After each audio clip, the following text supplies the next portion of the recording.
Everyone, welcome to my channel. I am Simran Sahani and आज हम करेंगे क्लास 12th की इंडियन इकोनॉमी का चैप्टर इंडियन इकोनॉमी 1950 टू 1991 के मोस्ट इंपॉर्टेंट क्वेश्चन।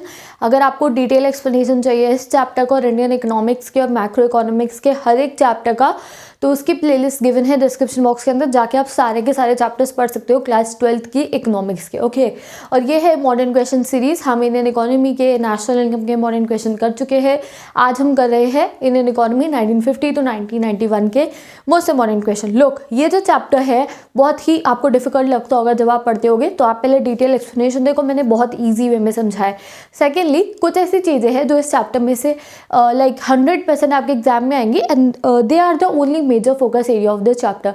यानी कि बाकी सब चीज़ें अगर आप रीड भी कर लो दैट वुड बी एनफ। बस अगर आपने ये जो क्वेश्चंस मैंने यहाँ लिखे हैं इनको प्रिपेयर कर लिया और जो लॉन्ग आंसर 3 मैंने यहाँ लिखे हैं, I will tell you and description box में तुम्हें उसका आंसर मिल जाएगा। Otherwise you can go and take the Instagram notes. आपको पता होगा मैं इंस्टाग्राम आईडी पे अपने नोट्स डालती हूँ, इको के, political, geography, history, sociology, psychology, class 10th के। So you can go and take the study material, national income, macro economics, हर एक चैप्टर के नोट्स गिवन है, स्टूडेंट लैंग्वेज के नोट्स है, so that you can learn them very easily. Question answers are there. तो अगर आप Instagram use करते हो, go search it on Instagram. ID का लिंक गिवन है डिस्क्रिप्शन बॉक्स में, हाईलाइट सेक्शन में आपको सब मिल जाएगा। But if you don't use it, don't worry.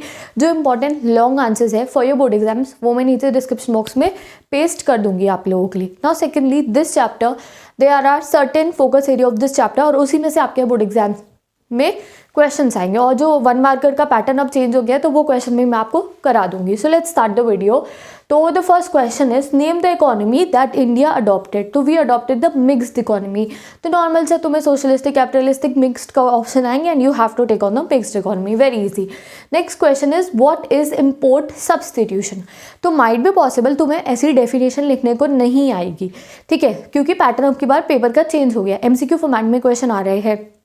तो तुम्हें डेफिनेशन गिवन होगी and you have to identify that ये किस चीज़ की डेफिनेशन। लाइक तुम्हें क्या दिया जाएगा, encouraging domestic product of such goods which the country is importing is known as import substitution, export surplus. Import surplus क्या कहते हैं उसको, तो वी नो उसको कहते हैं इम्पोर्ट सब्सटीट्यूशन। तो इम्पोर्ट सब्सटीट्यूशन क्या होता है कि उन गुड्स को बनाने को, उन गुड्स की प्रोडक्शन को बढ़ावा दिया जाए जो हम बाहर के देशों से इम्पोर्ट करा रहे हैं। लाइकवाइज हम इंडिया के अंदर बाहर के देश से कॉफ़ी इम्पोर्ट करा रहे हैं। It's a very simple example that I am giving you. Suppose करो हम कॉफ़ी इम्पोर्ट करा रहे हैं, ठीक है, हाइपोथेटिकल है ये, हम लोग कॉफ़ी इम्पोर्ट करा रहे हैं बट इंडिया में कॉफ़ी उगाने की जो वो कैपेसिटी है वो है बट हम उगा नहीं रहे हैं। तो इम्पोर्ट सब्सटीट्यूशन तब होगा जब हम इंडिया के अंदर कॉफ़ी की जो ग्रोइंग है, कॉफ़ी कल्टीवेशन है, उसको स्टार्ट कर देंगे और इम्पोर्ट कराना बंद कर देंगे, तो उसको कहेंगे इम्पोर्ट सब्सटीट्यूशन। अब हमने इम्पोर्ट करवाना बंद कर दिया, कुछ समय लगा, हमने अपनी कॉफ़ी उगा ली अपने लिए और हमने इम्पोर्ट्स कराने बंद कर दिए, तो इसको कहते हैं import substitution. Encouraging those domestic products, encouraging domestic products of such goods which the country is importing, ठीक है। एनकरेजिंग प्रोडक्शन आएगा यहाँ पे, encouraging production of domestic products which the country is importing, ठीक है। तो ये ऐसे ही आपको आएगा, डेफिनेशन गिवन होगी and you have to like identify that ये किस चीज़ की डेफिनेशन है। Next is what is the meaning of small scale industries, ठीक है।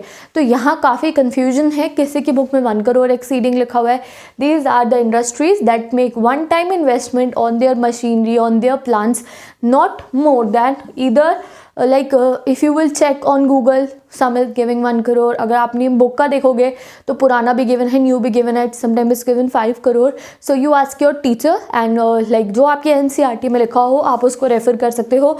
इन my NCERT it was written like अभी करंट का देखा जाए not exceeding more than 5 crore is written. Okay, the revision notes I am referring of NCERT, तो इसमें 5 crore given है but yes do confirm it. Okay, let's see the next question. Who is the chairman of the planning commission of India. तो prime minister होते हैं ex official chairman of planning commission. और अब जो planning commission है इसका नाम change हो गया है, ये बहुत इंपॉर्टेंट है, नाम हो गया इसका नीति आयोग। और नीति आयोग कब बनी थी उसकी जो डेट है वो भी याद रखनी है, वो तुम लोग मुझे कमेंट सेक्शन में बताओगे।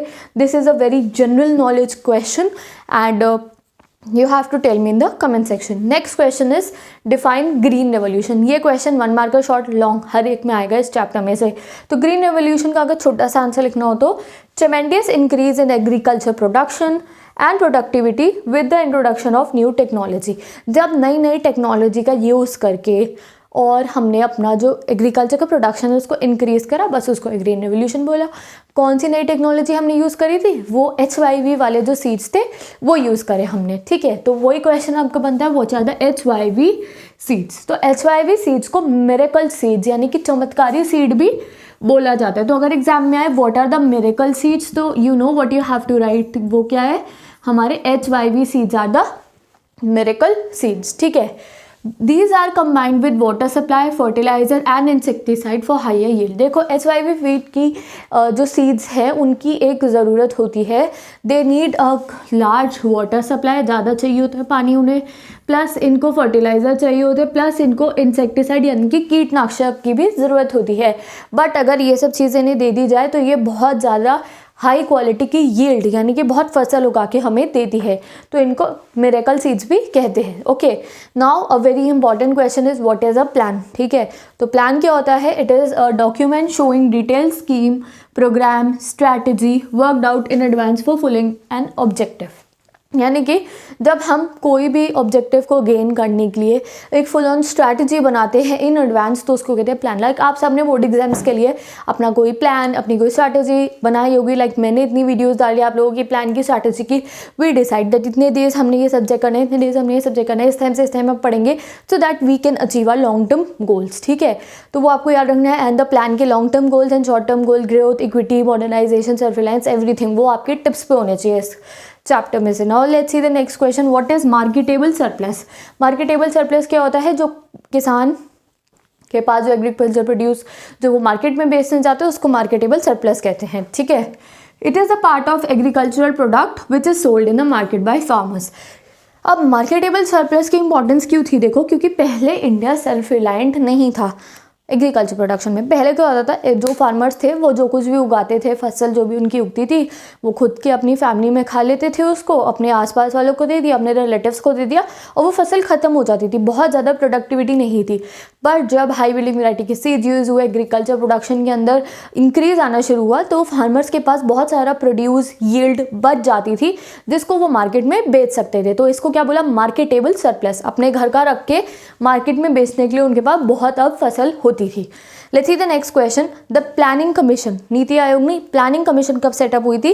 15 मार्च 1950 याद रखना, और नीति आयोग को भी याद रख लेना आप लोगों को। It's very important to be updated. Okay, let's see the last question, what were the focus area of the first and the second 5 year plan.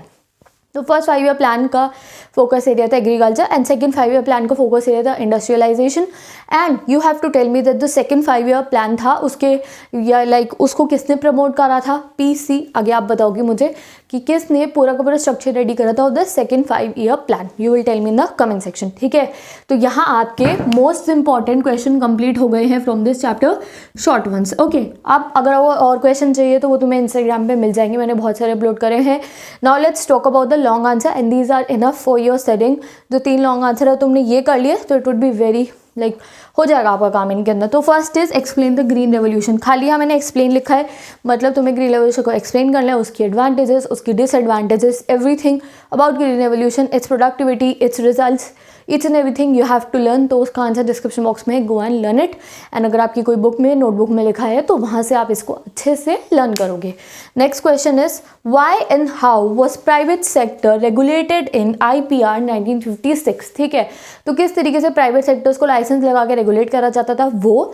Next question is explain growth and equity. ये एक short answer है, growth और equity को explain करना है, ऐसे आपको हर एक को लर्न करना है।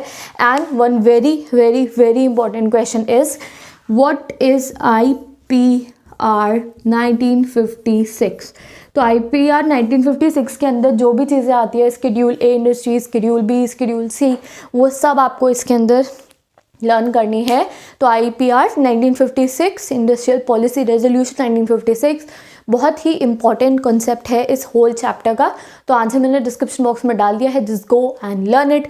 If there is any query from this chapter और macro economics, ask me down in the comment section. और अगर English and your political history, sociology, psychology, geography, किसी भी सब्जेक्ट से आपको कोई प्रॉब्लम है, you can ask me down in the comment section. And yes, अगर आपको नोट्स चाहिए तो इंस्टाग्राम पे मिलेंगे, और बाकी सब्जेक्ट्स पढ़ने हैं, प्लेलिस्ट गिवन है, इंडियन इकोनॉमी की प्लेलिस्ट चेक करो, इंपॉर्टेंट क्वेश्चन भी डल रहे हैं, चैप्टर एक्सप्लेनेशन भी हो रहा है। एंड अभी से मैं इंपॉर्टेंट क्वेश्चन इसलिए because I know the pre boards आप लोगों के आ रहे हैं। सो अगर आपने ये वीडियोस देख ली, एक बार चैप्टर पढ़ लिया, be fully prepared for your pre board and even your boards also. Okay, so don't forget to share this video all your classmates. I will meet next video, till then bye bye and take care. And अगर अभी तक channel को subscribe नहीं करा है तो do subscribe to my channel.